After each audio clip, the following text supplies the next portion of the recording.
Okay, so I'm going to go through and sort of set up this problem. It's a two-part problem. First part is we have a calorimeter that we are putting hot water into, and in the calorimeter is also cold water. So, if you will, here's a picture, and we have some cold water, and we're sort of doing it in a thermos. And then what we're going to do is we're going to add some hot water. The cold water is going to increase in temperature, the hot water is going to cool down in temperature, and the calorimeter is going to absorb some of the energy. So as with a lot of these kinds of problems, it sort of helps to sort of talk about, okay, let's go with the first law of thermodynamics. The first law of thermodynamics says that all the energy in the universe is constant, and so we need to add all of the various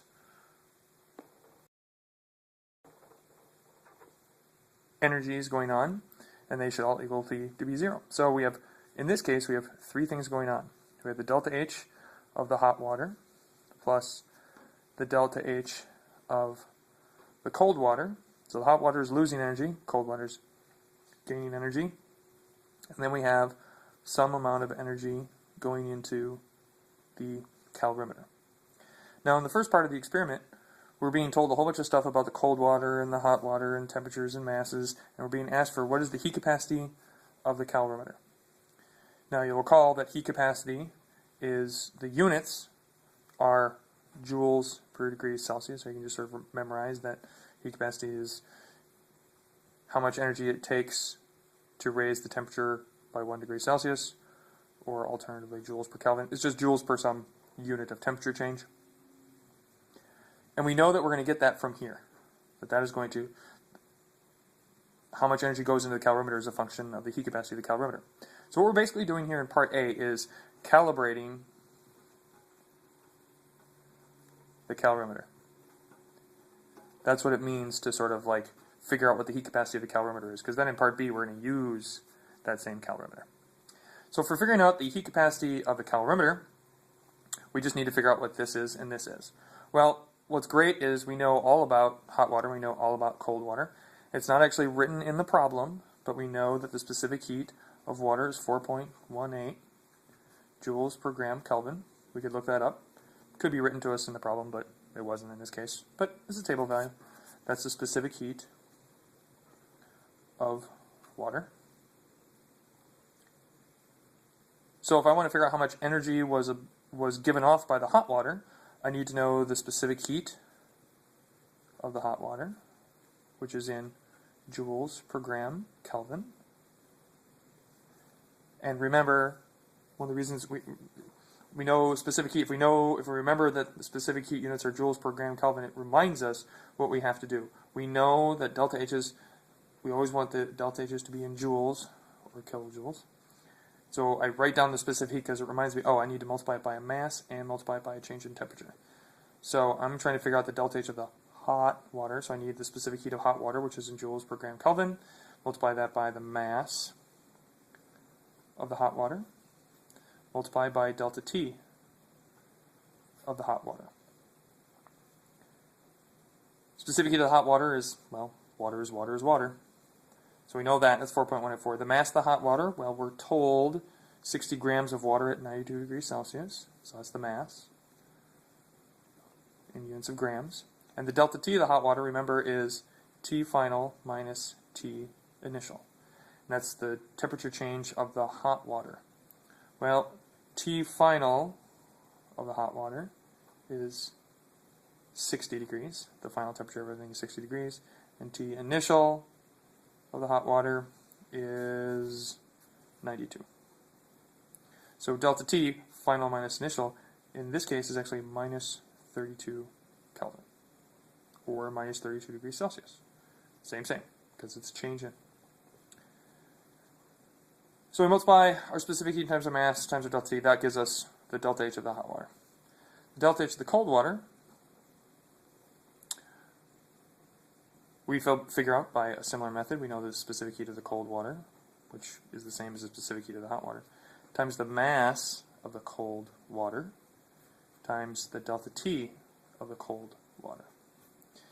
Now, obviously, the mass of cold water and delta T of cold water is not the same as the hot water. Our mass of cold water into a calorimeter containing 40 grams of water at 25 degrees Celsius. So this is our cold water. So there's our mass of cold water. And our delta T of cold is final minus initial of the cold. The final temperature was 60. The initial temperature was 25. So it's what? Positive 35 Kelvin. So we can figure out the delta H of the cold water. So from those, we can determine, if we know what the delta H of the hot water and the delta H of the cold water is, we can calculate the delta H of the calorimeter. And the delta H of the calorimeter is not the same as the heat capacity. They're not the same. Remember, heat capacity is in units of joules per degree Celsius. And so what that means is how much energy per degree Celsius. So we know what delta H of the calorimeter is. So the delta H of the calorimeter is equal to the heat capacity of the calorimeter, which is in joules per Kelvin, times the delta T of the calorimeter. This is what we're shooting for. This is what we're trying to calculate here in part A. Well, we know what this is because back here we already calculated delta H of hot water and we added it to the delta H of the cold water. So we can calculate the delta H of the calorimeter. That's this. We know what the delta T of the calorimeter is. The delta T of the calorimeter and the delta T of the cold water are the same. 35 Kelvin. Because the assumption is that, well, in this case, the calorimeter had 40 grams of water and was at 25 degrees Celsius. So the temperature of the calorimeter is, in fact, the initial temperature of the calorimeter is 25 degrees Celsius. Everything ends at 60, so delta T for the cold water is the same as the delta T of the calorimeter. So we know what this is, we know what that is, so we can calculate the heat capacity for the calorimeter, whatever it is. So that's part A. We now know what the heat capacity of the calorimeter is in joules per Kelvin. So for part B, it's a new experiment. We have the same calorimeter, so now we have the calorimeter constant, and now we're doing something different. Now what we're doing is taking some metal, 1,000 grams of some metal at a certain temperature, and putting it into a calorimeter that's got water, and we know what the final temperature is. So this was our sort of picture in part A. We had hot water going into cold water and where all the energy goes. In part B, same calorimeter, cold water, and into that we put some hot metal. So again, let's start out with our first law of thermodynamics. We know that there are three energy transfers taking place. There's the delta H of the cold water. There's the delta H of the calorimeter. And there's the delta H of the metal. The metal is losing energy, calorimeter is gaining energy, delta H, the water is gaining energy. So the delta H of the cold water is the specific heat of the cold water, which is in joules per gram Kelvin. Multiply that by the mass of cold water, which in this case is 45 grams, times the delta T of the cold water, which we know the final temperature is 63 and the initial temperature is 25. So 63 minus 25, that's my delta T of cold water. So we know what that is. The delta H of the calorimeter is the specific, or is the heat capacity of the calorimeter, the heat capacity of the calorimeter in joules per Kelvin, and we multiply that by the delta T of the calorimeter. For this experiment, which isn't the same, this is a different experiment. So what is, let's see, 63 minus 45, that's 18. Right, so the delta T of the cold water in the second experiment was 18 Kelvin, and the assumption is the cold water, or the water at 25 degrees Celsius is in the calorimeter, same initial temperature, same final temperature. So the delta T of the calorimeter in the second experiment is the same thing. It's 18 Kelvin. We multiply that by our heat capacity, whatever it is. That will give us our units in joules. Kelvin will cancel out. This will be in joules. So we know that. We know that and that. So we've calculated that, we've calculated that. We add them together, and that gives us our delta H of metal. Sorry, let me go back. We know the delta H of the cold metal, delta H of the calorimeter. So we know this, and this, and this. So we calculate the delta H of the cold water. We know this and this. We can calculate the delta H of the calorimeter. So we know those, and so now we've determined the mathematical value for the delta H of the metal. Now the question is not asking for how much energy was given off by the metal. The question is asking what is the specific heat of the metal. Well,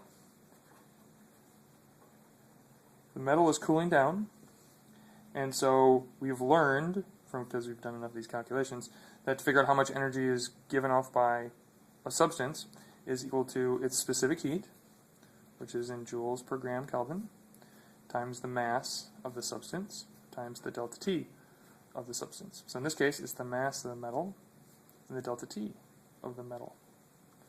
We know what this is, because we already calculated it, because we knew this and this. We know what the mass of the metal is.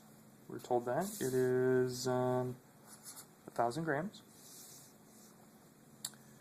And we're given enough information for the delta T because we're told, let's see, the final temperature is 63, the initial temperature was 95, so that's a delta T of minus 32 Kelvin. Because remember, the final temperature was 63, the initial temperature was 95, so it's 63 minus 95, which is 32. So I know what the delta T is. So it's minus 32. I know what delta T is. So delta T of the metal, I know the mass of the metal, I know the delta H of the metal. So all that's left to do is calculate the specific heat. Good luck.